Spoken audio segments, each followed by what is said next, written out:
Cette vidéo vous est présentée par la boutique lilojeu.ca, un service personnalisé par une équipe de passionnés d'ici.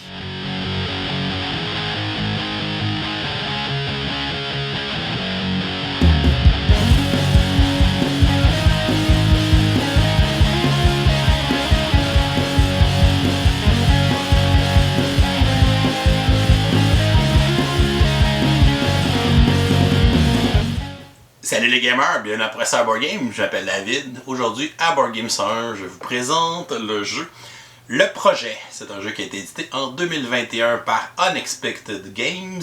Ça nous vient de l'auteur Cory Konecka. C'est un jeu qui se joue de 1 à 4 joueurs et dont les parties vont durer entre 20 à 30 minutes. Le but du jeu sera de résoudre les énigmes dans les missions. C'est un jeu de type coopératif avec une campagne de 14 scénarios qu'on va traverser. On va incarner des adolescents qui ont trouvé un jeu mystérieux dans les années 90 et on va suivre leur histoire à partir d'une bande dessinée qui va nous passer au travers de différentes missions. C'est un jeu de déduction, de résolution d'énigmes. On a aussi du décodage. Donc, on va apprendre au fur et à mesure des parties à décoder des codes secrets avec différentes clés de décryptage qui sont plus complexes les unes après les autres. C'est un jeu qui va nous inviter à prendre des notes pour pouvoir se rappeler des choses qu'on a apprises dans les parties précédentes pour pouvoir les réinvestir plus loin dans la campagne. Le jeu offre aussi un mode post-campagne avec 24 autres scénarios. On vous donnera plus de détails dans la critique à la fin de la vidéo. Et c'est un jeu de gestion de cartes aussi. Donc quand on va devoir jouer une mission, on va installer un plateau avec des jetons et on va devoir jouer des cartes pour faire des actions, se promener sur le plateau et aller chercher les jetons d'indice pour gagner des glyphes qui vont révéler des lettres ou des chiffres ou des caractères qui vont nous permettre de résoudre l'énigme de la mission ou de décoder le code de la mission. Alors, le projet, je vous montre comment on joue et ensuite je vous dis ce que j'en pense. Comme c'est un jeu de campagne qui contient des énigmes à décoder, à déchiffrer, on va tenter de ne pas vous donner de divulgateur, ou du moins le moins possible à l'intérieur de cette vidéo. On va utiliser quelques exemples dans la mission 1 de la campagne, tout simplement pour vous expliquer les règles du jeu. Pour débuter votre campagne, on vous dit de prendre le guide de campagne et sur celui-ci, on vous dit pour débuter, on doit aller lire les pages 2 à 5 en chiffres romains qui sont les premières pages de ce guide de campagne. On va donc l'ouvrir. La première page va être une mise en situation pour vous montrer les personnages des 4 adolescents qui vont trouver le jeu qui s'intitule La Clé et on va suivre leurs aventures mystérieuses tout au long de notre campagne. Par la suite, on vous présente une petite introduction, on vous dit comment placer certains du matériel qui est dans la boîte pour votre première partie et on va avoir la présentation du matériel qu'on retrouve dans la boîte. Il ne sera pas utilisé au complet pour les premières parties, mais on va l'utiliser de plus en plus en avançant dans les différentes missions de la campagne. Et finalement, on va aller lire la page 5 qui est une petite présentation du jeu et du principe général des différentes missions. Et on va nous inviter par la suite à aller lire les règles de base du jeu avant de pouvoir lancer la mission numéro 1 qu'on va installer à l'instant. Premièrement, on va aller chercher la carte de la mission 1 et tel qu'indiqué sur cette carte, il faut faire attention pour ne pas regarder de l'autre côté puisqu'il se trouve la solution donc, de l'énigme de la mission 1. On ne veut pas évidemment se divulgacher, donc on va la laisser à plat sur la table pour l'instant pour nous permettre de faire la mise en place. Sur le schéma, on va nous dire de quel côté placer le plateau de jeu, donc les placer du côté correspondant et on va nous dire quel jeton on a besoin pour cette mission.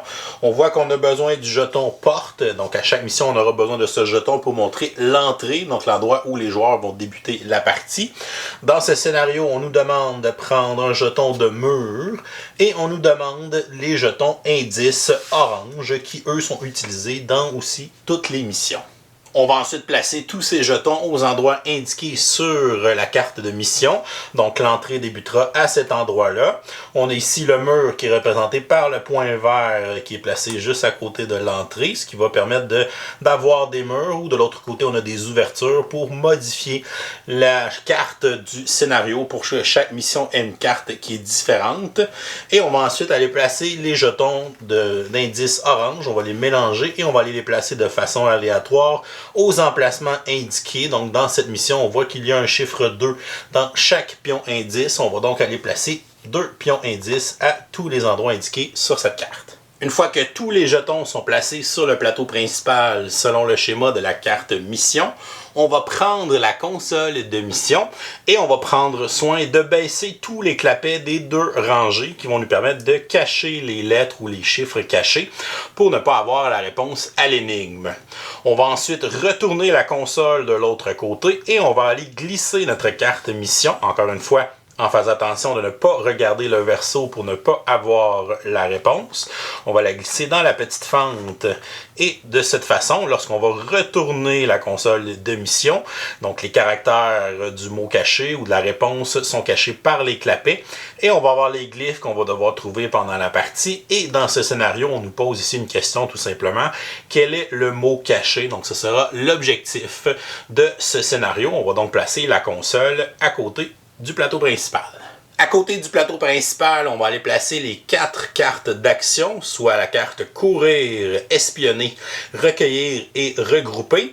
Et on va aussi placer la carte de la défausse. Sur la carte de la défausse, on a une autre mise en place à faire. On nous dit d'aller chercher les 4 cartes temps, donc les cartes qui ont des icônes de montre. On a 3 cartes avec un seul icône et une carte avec 2 icônes. On va placer ces cartes directement dans la défausse au début de la partie.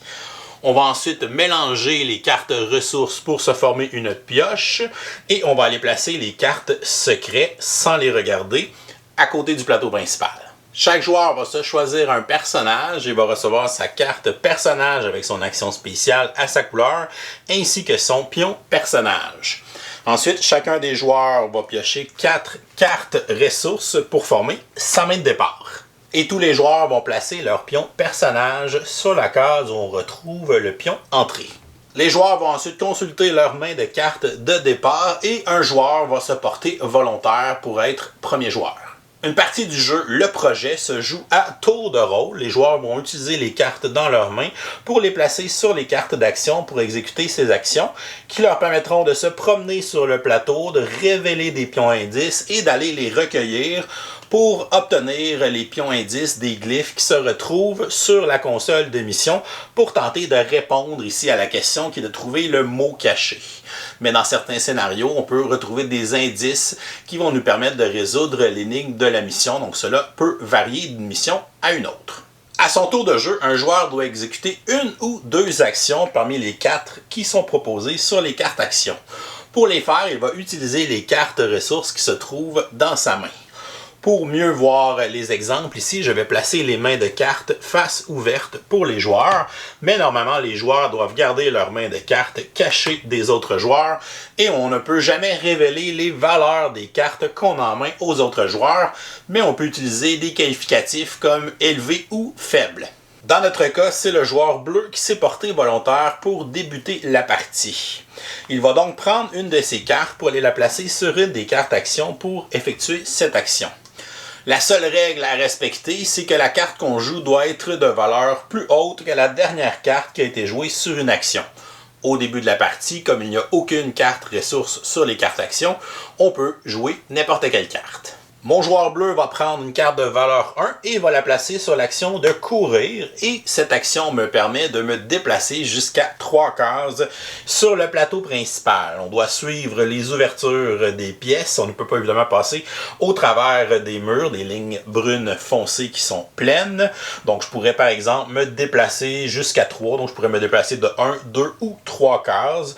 Donc ici je vais faire 1, 2 et 3 points de déplacement. Ensuite, pour sa deuxième action, le joueur va prendre son autre carte de valeur 1 et va la placer sur l'action recueillir, qui va nous permettre de recueillir jusqu'à 2 jetons d'indices qui se trouvent dans la salle où est notre pion personnage. Ces jetons d'indices peuvent être face visible ou face cachée, mais on va devoir les recueillir un à la fois. Donc pour mon premier jeton que je peux recueillir, je vais retourner le premier de la pile face visible et on voit que c'est un jeton de glyphe. On va regarder si cette glyphe correspond à une des glyphes qu'on a besoin pour notre énigme dans la mission.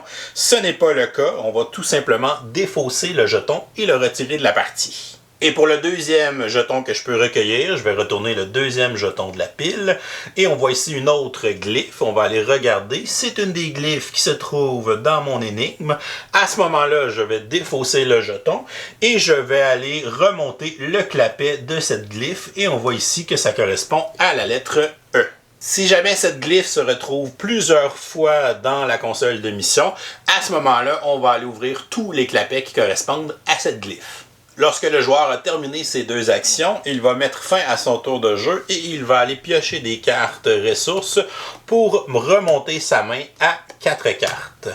On passe donc au tour du joueur vert qui va débuter en jouant sa carte 5 sur l'action espionner. Cette action me permet d'aller retourner face visible 2 jetons d'indice dans n'importe quelle salle, peu importe sur le plateau, on n'a pas besoin d'avoir notre pion personnage dans cette salle.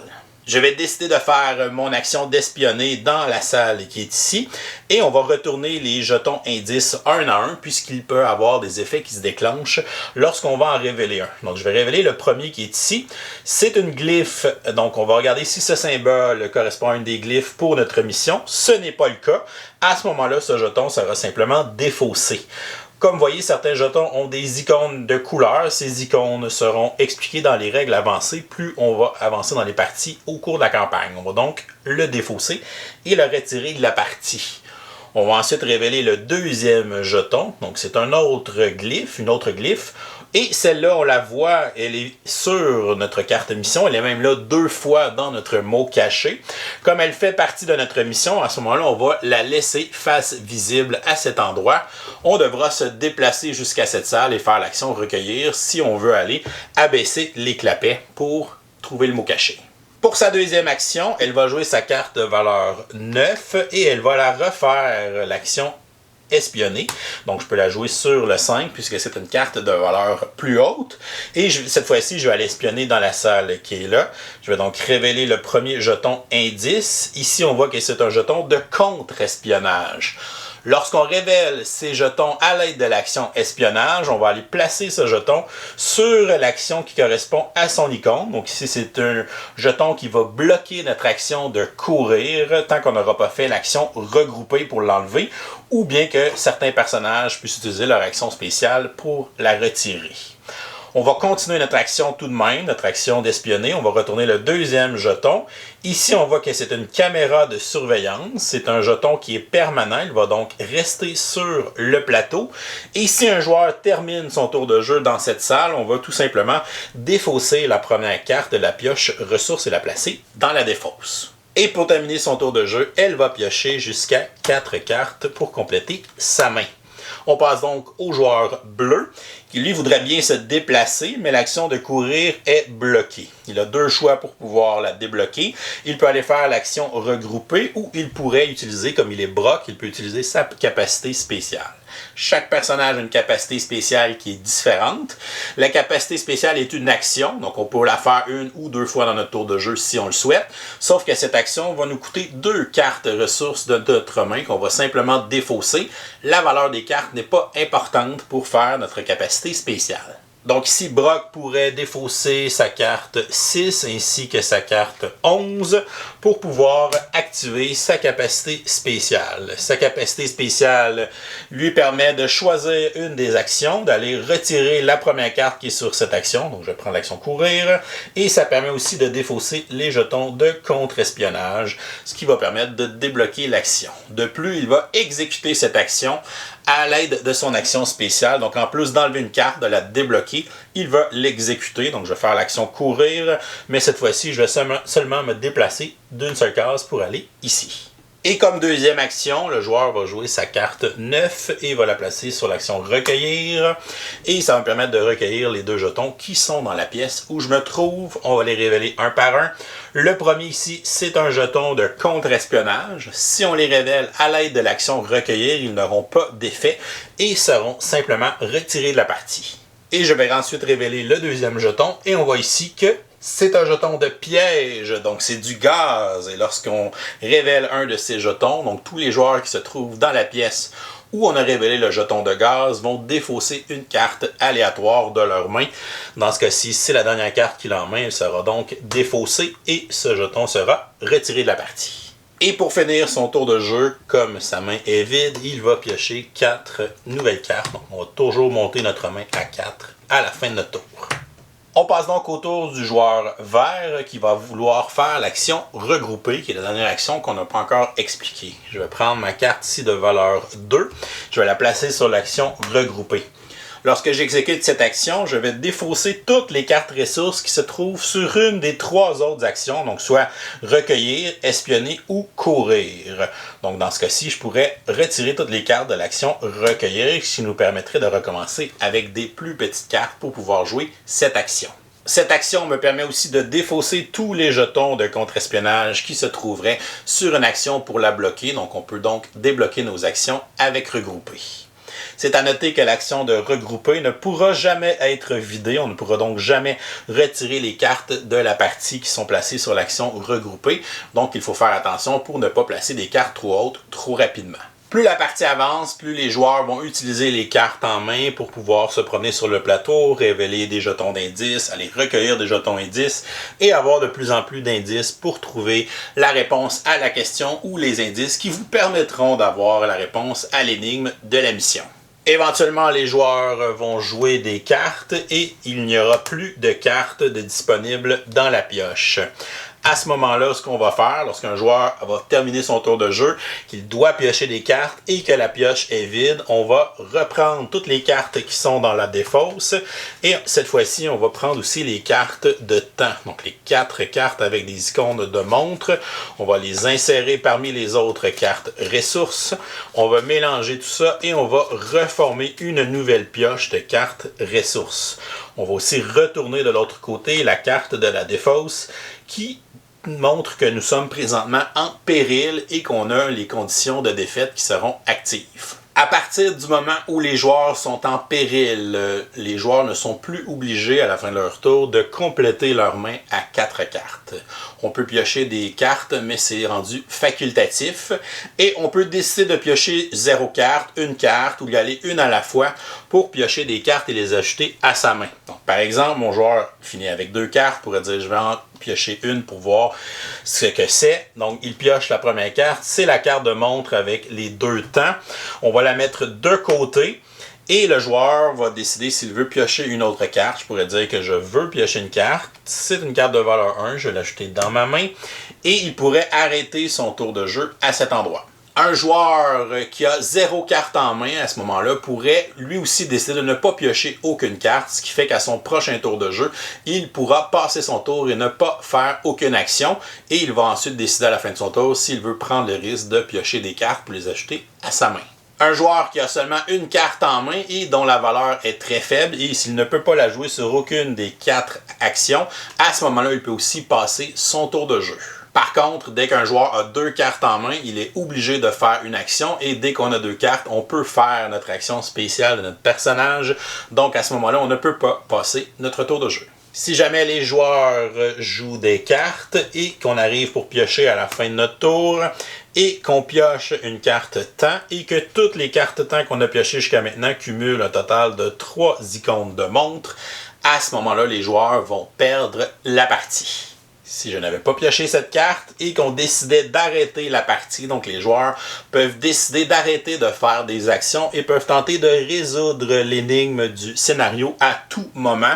Donc on n'est pas obligé d'attendre d'avoir trouvé toutes les lettres. Une fois qu'on a plusieurs lettres, on peut regarder c'est que le nombre de lettres, voir si on a des indices, on peut tenter de trouver le mot et on peut décider d'arrêter notre partie n'importe quand pour tenter de résoudre l'énigme.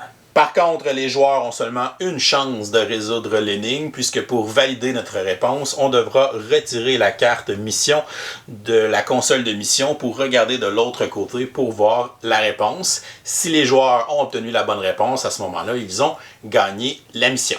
Qu'on ait gagné ou perdu la mission, on va aller enregistrer notre progrès sur la feuille recto verso du livret de campagne. C'est une feuille aussi qu'on pourrait se faire imprimer où on peut noter les victoires et les défaites sur une feuille à part si on ne veut pas écrire sur notre livret. Et on va nous envoyer les indications ou continuer dans la bande dessinée, peu importe si on a eu une victoire ou une défaite. On va continuer l'histoire quand même et on va éventuellement passer au prochain scénario. Et voilà, c'est comme ça qu'on joue au jeu Le Projet. Je vous reviens avec mon opinion personnelle. Qu'est-ce que je pense du jeu Le Projet? Premièrement, je tiens à spécifier que j'ai fait la campagne au complet, qui est 14 scénarios au printemps, et que j'ai fait cet été tous les scénarios post-campagne, donc il y en a 24. Donc j'ai fait les 38 parties qui sont disponibles à l'intérieur du jeu. Donc je pense que j'ai une bonne vue d'ensemble sur ce qu'on peut trouver et comment ce jeu-là nous présente le décryptage, la résolution d'énigmes sous un autre angle. Donc je pense que c'est important pour ce jeu-là d'avoir quand même joué pas mal pour se faire une bonne idée, parce qu'il y a quand même beaucoup de choses. Donc premièrement, si on regarde le matériel, j'aime beaucoup la console de mission qui nous fait passer un peu à la roue de fortune là, avec les différentes lettres qu'on va révéler, ou les chiffres, ou des caractères. Des fois, il peut y avoir plusieurs choses en dessous d'un clapet. Donc c'est très intelligent, c'est très efficace aussi. Pour pouvoir placer la carte mission une fois qu'on a fini la mise en place. On a ça, ok, on a la question, on a l'énigme pour cette mission-là. Des fois, on nous donne des indices aussi. Puis c'est pas toujours, ça c'est le premier scénario, évidemment, là, c'est super facile.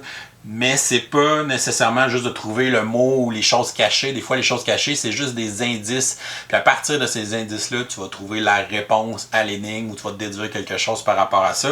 Mais c'est juste que le jeu, il va graduellement. Donc évidemment, au premier scénario, c'est beaucoup plus simple. On veut que les joueurs s'apprivoisent le système puis tout ça. Donc on y va quand même en progressant. Donc c'est que le jeu, il y a quand même une bonne courbe d'apprentissage, je vous dirais. Au début, c'est quand même assez facile, puis plus on avance dans le jeu, plus c'est difficile.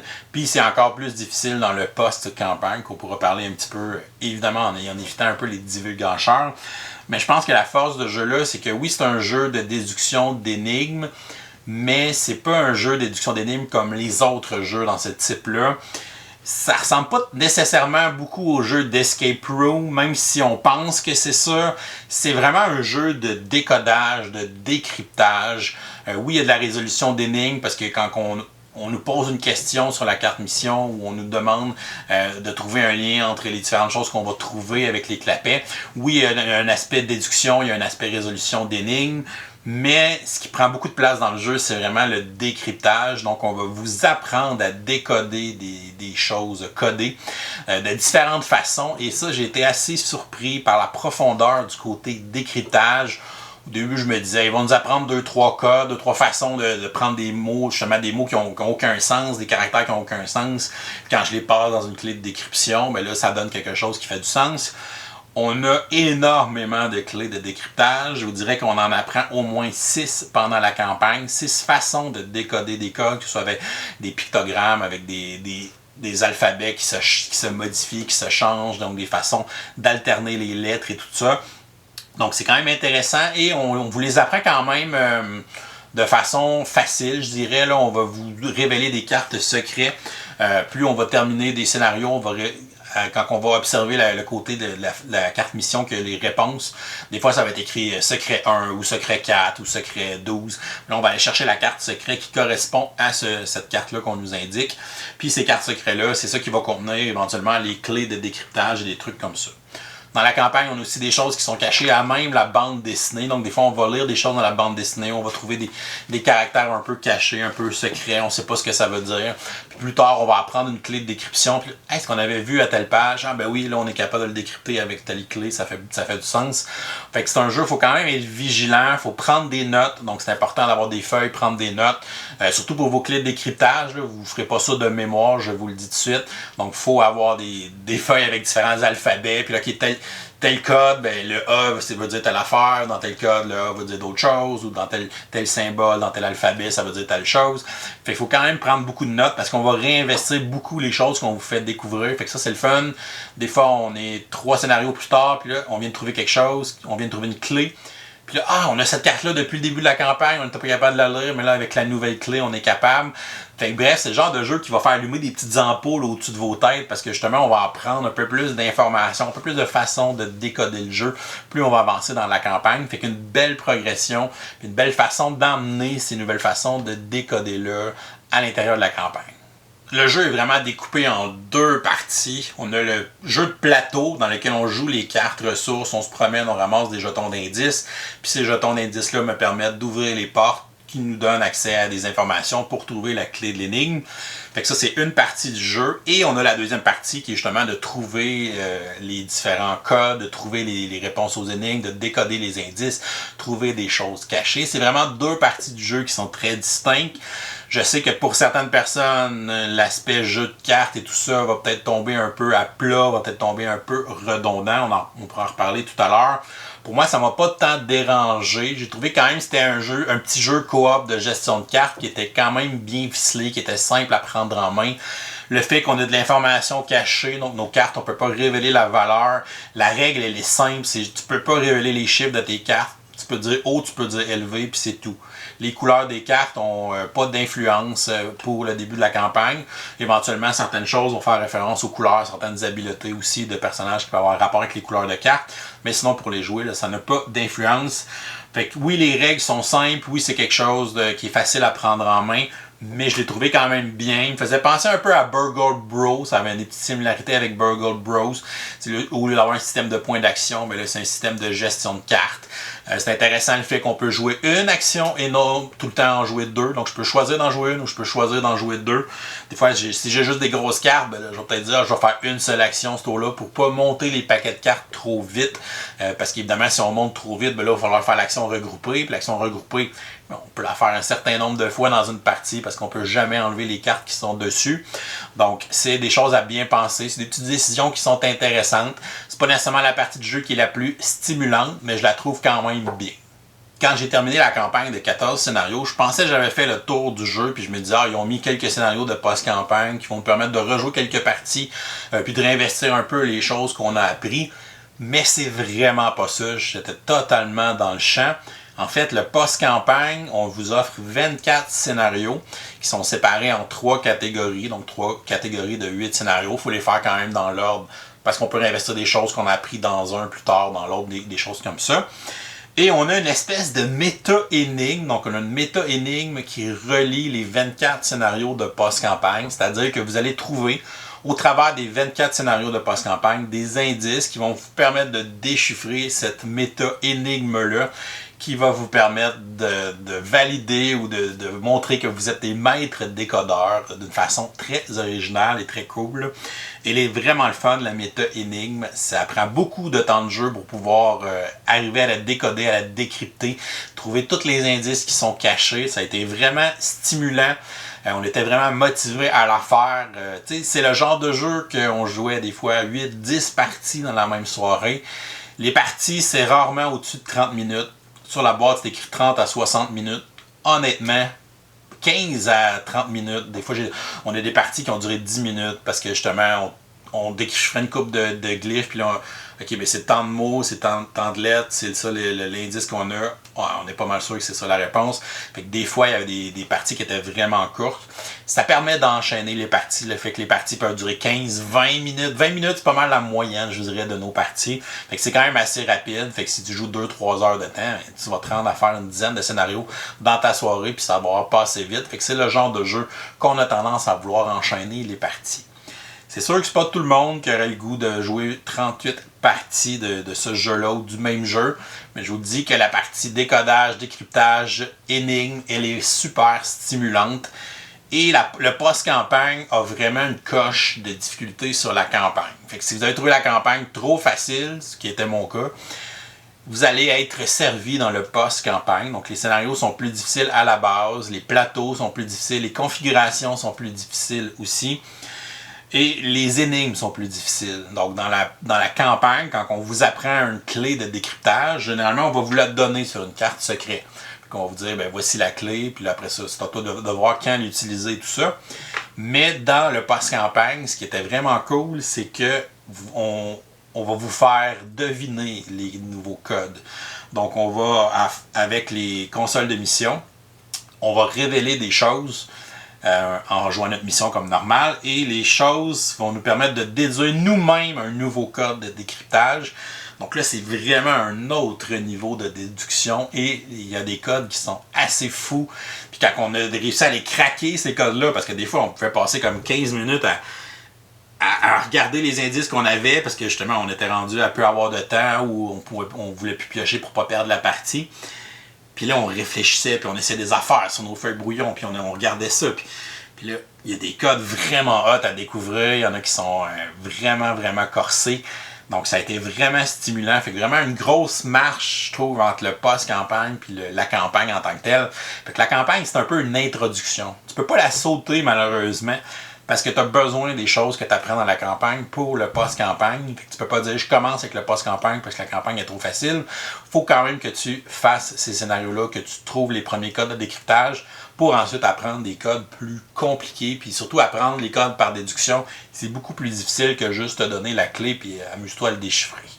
J'ai beaucoup aimé aussi que tu n'es jamais obligé d'avoir toutes les clapettes d'ouvert, d'avoir révélé toutes les lettres ou tous les chiffres ou tous les caractères pour arriver à deviner la réponse de l'énigme et tout ça. Il y a tout le temps un pattern de déduction, il y a tout le temps des suites logiques, des choses, des indices qui vont t'aider à deviner ce que tu n'as pas eu le temps de trouver, parce que c'est rare, je pense que ça arrivé peut-être 1 ou 2 fois dans mes 38 parties, qu'on avait révélé tous les indices, tous les glyphes. Donc souvent, tu vas manquer de temps, justement, ou tu ne veux pas prendre la chance de piocher les fameuses cartes de temps. Donc tu vas dire, OK, ben, je pense qu'en toute façon, on est pas mal sûr de notre réponse. On a assez découvert de glyphes pour pouvoir donner une réponse qui est viable. Donc ça, j'ai trouvé ça intéressant, le côté que tu n'es pas obligé d'avoir justement tout levé les clapets pour deviner la réponse. Pour les côtés négatifs, la fameuse condition de défaite avec les cartes de temps, je la trouve un peu plate. Je la trouve très aléatoire en fait, parce que dès qu'on a rebrassé la pioche puis qu'on a inséré ces cartes-là, ben ça se peut qu'on pige 2 cartes puis qu'on perde, ou ça se peut qu'on en pige 15 puis qu'on perde. Fait que, je trouve que c'est très débalancé, c'est très aléatoire, puis ça peut causer des petites frustrations. À un moment donné, on s'est dit qu'on jouait plus pour les énigmes que pour le jeu de cartes, en fait, le petit jeu de gestion de cartes. Puis justement, si on piochait les mondes puis que on était normalement censé perdre et pas pouvoir répondre à la question, ben à ce moment-là, on arrêtait puis on regardait ce qu'on avait trouvé sur la console et on travaillait à l'aide de ce qu'on avait révélé, puis on essayait de trouver justement la réponse à l'énigme quand même si normalement on était censé perdre. Fait que ça, je trouvais ça un peu poche comme façon de perdre parce que c'était très très aléatoire. Même chose pour les jetons indices, c'est très aléatoire parce que je peux ramasser 6 pions indices au début, puis c'est 6 affaires qui sont dans les glyphes que j'ai besoin, ou le contraire, je peux ramasser 6 pions qui sont aucune des glyphes que j'ai besoin. Donc ça aussi, c'est très aléatoire des fois. Puis c'est ça qui peut faire que tu vas découvrir beaucoup de caractères ou pas beaucoup de caractères. Fait qu'il y a quand même un gros hasard dans les pions indices, dans les cartes qui vont sortir, puis évidemment les maudites cartes de montre. Justement, la partie jeu de gestion de cartes avec le plateau, j'ai quand même joué 38 parties. Évidemment, il y a une petite redondance à l'intérieur. Ça me dérangeait pas tant que ça. Je pense que les gens avec qui j'ai joué l'ont senti plus vite que moi. Moi, ça a quand même pris les 38 parties au complet pour pouvoir dire « Ok, je pense que je l'ai assez vu, ce petit jeu de cartes-là. » Alors qu'il y en a d'autres qui vont peut-être cette année après 8, 10 parties, 12 parties, alors que tu n'as rien vu côté énigme, côté décryptage. Fait que c'est triste que ce côté-là peut décourager des gens d'aller dans l'expérience à fond de la résolution d'énigmes et du décodage à cause du petit jeu de cartes qui est redondant. On pourrait le mettre de côté, on pourrait faire juste les énigmes puis pas jouer le jeu de cartes. On pourrait dire, bien, sur la console, on va révéler, je sais pas, 60-70% des symboles. C'est ce qu'on réussirait normalement dans une partie à aller chercher. Puis on travaille avec ça, puis on essaie de déchiffrer les énigmes puis les codes. On pourrait faire ça. Si jamais on est vraiment tanné du côté jeu de cartes, puis qu'on veut aller du côté résolution d'énigmes à fond, parce qu'il y a vraiment des choses super intéressantes à trouver là-dedans. Pendant la campagne, la petite histoire dans la BD, je la trouvais très cool au début, mais plus on avançait dans la campagne, puis moins je la trouvais intéressante. C'est une histoire un peu à la Stranger Things, là. Des jeunes dans les années 90, cette fois-ci, qui vont trouver une espèce de jeu qui leur parle, puis des choses mystérieuses qui commencent à leur arriver. Ça piquait ma curiosité au début, mais on dirait plus on avançait, moins ça m'intéressait en fait, puis plus je focusais sur les énigmes, puis les trucs qu'on nous permettait de débarrer, puis de découvrir. Fait que oui, l'histoire Pour certaines personnes, je pense qu'elle va être le fun, mais au final, je pense que c'est pas nécessairement la partie la mieux travaillée sur le jeu. Pour ceux qui font juste la campagne, comme j'ai dit tantôt, elle est super facile. Les énigmes sont assez familiales, assez simples. Il y a certains scénarios. Il y a un scénario à un moment donné qu'on a fait en 5 minutes parce que juste avec le nombre de cases puis l'indice qu'on lui donnait, on a réussi à trouver la réponse. Fait que oui, il y a des choix que des fois on disait que la campagne, ok, c'était trop facile ou on n'a vraiment pas eu de difficulté à l'intérieur de tout ça. Parce que la campagne, c'est un peu un tutoriel, si on veut, ou c'est le début pour justement on vous amener progressivement vers le post-campagne où se trouve la méta-énigme. Vous allez puis les déductions pour trouver les codes où vous allez travailler votre cerveau beaucoup plus fort. Donc, si vous avez trouvé la campagne trop facile, c'est normal, elle est vraiment facile, mais laissez-vous pas décourager par ça, parce que le post-campagne offre vraiment d'excellents défis. On peut presque réinitialiser le jeu à 100% pour le prêter à d'autres mondes ou à des amis pour qu'ils puissent faire la campagne puis même le post-campagne. Mais il y a une seule énigme qu'on ne peut pas réinitialiser quelque chose au complet dans les composantes parce qu'il y a une des composantes qui est altérée. C'est pas si grave que ça au final. Le reste, on peut tout réinitialiser, les cartes secrètes puis les affaires, des trucs un peu cachés dans la bande dessinée, tout ça. Donc ça, il n'y a pas de problème. Mais il y a une chose qui est non réinitialisable, fait que c'est un peu plate parce que ça avait un punch. Fait que si je prête ma boîte à quelqu'un, ben en partant, il va avoir un petit punch qui est brisé. Peut-être que vous avez vu justement des choses anormales dans cette vidéo. Donc désolé, c'est un spoiler qu'on ne peut pas retourner en arrière une fois qu'on a fini la campagne. Somme toute, le projet, c'est une expérience de jeu que j'ai trouvé exceptionnelle. Donc Cory Konechkia, évidemment, qui est un de mes auteurs favoris depuis longtemps, qui a fait des jeux vraiment épiques dans le temps qu'il était avec Fantasy Flight Games.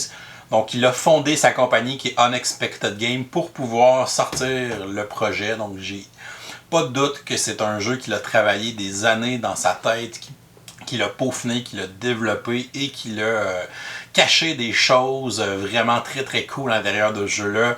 C'est un jeu qui va vous challenger mentalement, même si ça demande beaucoup de parties avant de tomber dans le côté un peu plus difficile, un peu plus challengeant, qui je vous dirais qui est le post-campagne. C'est là que le jeu va vraiment shiner, va vraiment vous emmener ailleurs. Le niveau de difficulté va vraiment être augmenté, ça va être le fun, ça va être stimulant. Donc, il y a beaucoup d'énigmes, il y a des codes qu'on a. Quand on a trouvé certains codes, on a comme fait « Ok, wow, c'est fou que ce code-là, on a réussi à le déduire à partir de ça, puis qu'on le réutilise à telle place, puis là, on le modifie à telle autre place, puis la méta-énigme qu'on peut trouver aussi dans la post-campagne qui est vraiment très, très cool. Puis quand on l'a réussi, on va le savoir qu'on l'a réussi, donc on va avoir une confirmation quelque part pour nous dire qu'on l'a réussi. Et c'est vraiment, vraiment très le fun. Donc, ça a été une belle sensation, des belles émotions que j'ai vécues avec ce jeu-là. Oui, je peux comprendre qu'il y en a beaucoup qui ont trouvé le côté jeu de cartes redondant, puis que c'était un jeu coop un peu trop simpliste, un peu trop fade. À sa défense, il est efficace, il est simple. C'est pas nécessairement la partie qui est la plus longue. On joue comme 15 minutes. Après ça, on prend ce qu'on a révélé, on travaille là-dessus, puis c'est là que le gros puzzle commence, puis la résolution d'énigmes commence. Ou des fois, pendant la partie, on a des flashs. Ah, ben, je pense que c'était l'affaire. Ok, ben, on va en révéler un ou deux autres pour confirmer telle lettre ou telle affaire. Puis ça confirme ce qu'on avait comme hypothèse. Fait que, ok, on y va, on donne cette réponse-là, puis on arrête. Fait que le fait que les scénarios sont rapides aussi, si on tombe dedans, on va vouloir les enchaîner les uns après les autres. Fait que ça, super le fun, on a passé des soirées complètes à jouer à ça. Donc 38 parties à faire des parties du projet. Donc vraiment très très belle expérience de jeu. J'ai pas le choix de lui donner un A+. Donc pour moi, c'est vraiment une solide expérience de jeu. Faut aimer le côté déduction, le côté résolution d'énigmes. Et il nous emmène par du décodage, qui est une façon qui n'est pas nécessairement si exploitée que ça dans les escape games. J'en ai vu à quelques occasions dans un Exit ou dans un Unlock ou peut-être dans Box One. Mais sinon, c'est pas des choses qu'on retrouve de façon très commune et aussi poussées autant que dans ce jeu-là. Donc, soyez avertis, c'est vraiment axé sur le décryptage. Donc, vous allez apprendre à peu près 6 clés de décryptage dans la campagne, mais vous allez en apprendre 6 autres encore plus complexes dans le post-campagne. Puis celles-là, vous allez les apprendre par déduction de façon très ardue, mais très stimulante. Donc, et voilà, c'est tout pour aujourd'hui. Si vous n'êtes pas encore abonné à la chaîne, vous pouvez cliquer le petit bonhomme ici en bas pour vous abonner. Sinon, vous pouvez nous suivre sur Facebook, Twitter ou Instagram à Professeur Board Game. Et si vous voulez nous encourager, vous pouvez aller sur notre page Patreon, qui donne aussi accès à notre serveur Discord. Je vous souhaite une excellente fin de journée et continuez de gamer.